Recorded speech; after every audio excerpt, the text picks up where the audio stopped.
Alors, salut à tous et bienvenue dans cette nouvelle formation dans laquelle nous allons voir le tableau associatif. Donc, si vous avez regardé les vidéos précédentes, nous étions arrêtés sur les tableaux numérotés. Donc, du coup, dans cette vidéo, nous allons voir le tableau associatif. Donc, ici, j'ai déjà créé un tableau et donc, du coup, let's go. On peut mettre tout ce qu'on veut, hein. Et genre, on segmente en fait la donnée. Donc, comme étant utilisateur, c'est, on va dire, c'est une entité. Donc, en étant une entité, donc on la segmente en plusieurs sous-entités. Donc, du genre, un utilisateur a un nom, a un prénom, a une adresse email, voilà, a une adresse email. Et donc, moi, je vais tout simplement dire chaque,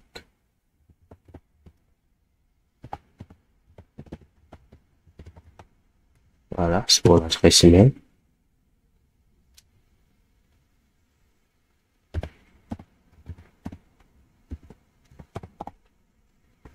Ensuite, virgule.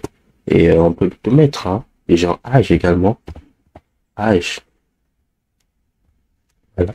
Donc, comme âge était c'était un entier, donc du coup, on va tout simplement faire ceci.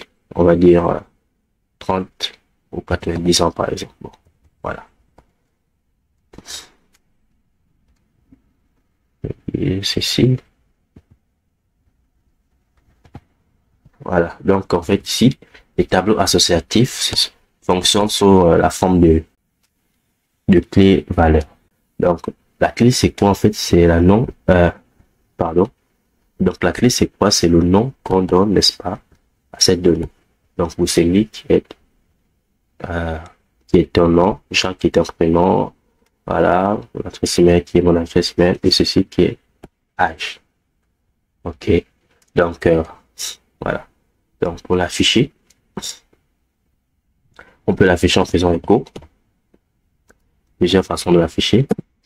On pourra dire, simplement comme ceci.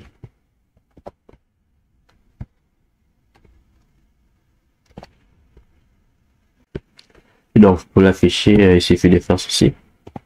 Et je mets le nom de ce que je vais afficher. Déjà, si je vais afficher le nom, j'affiche le nom. Vous voyez, c'est censé créer Musengi. Voilà, Musengi. Donc, voici cela.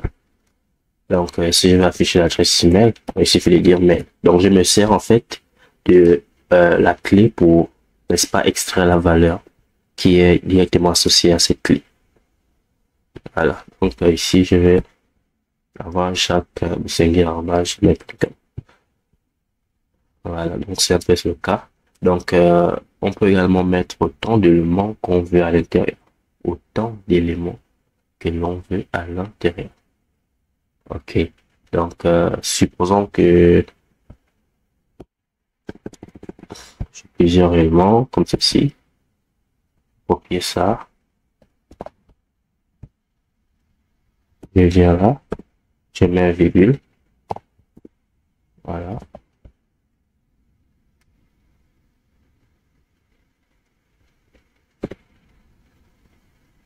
Également, je vais appuyer le troisième.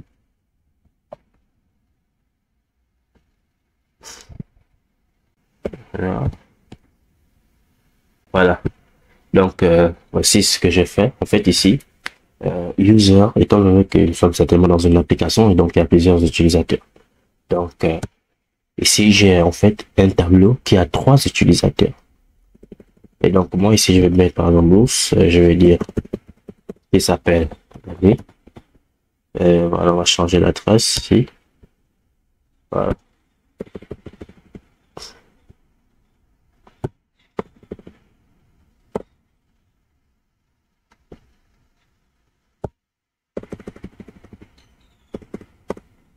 Bon.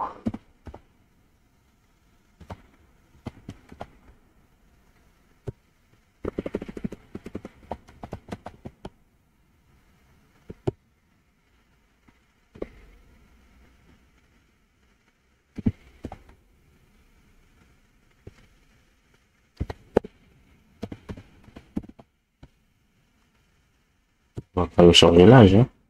Peu importe, c'est juste un petit exemple. Voilà. Donc ici, en fait, j'ai 3 utilisateurs. Chaque utilisateur a un nom, un prénom, une adresse email et son âge. Donc ici, en fait, je vais pouvoir afficher les éléments. Et donc, comment faire maintenant pour afficher ces éléments?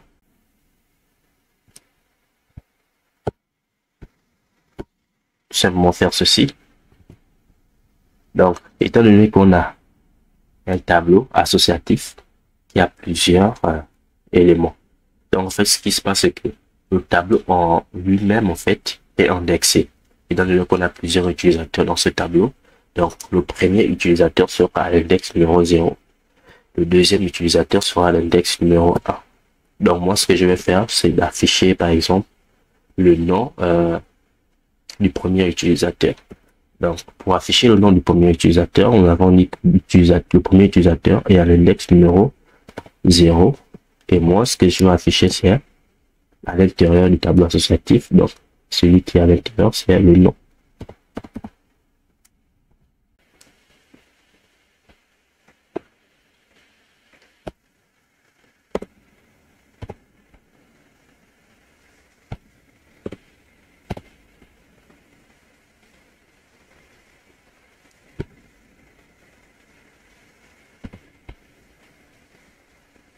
Voilà.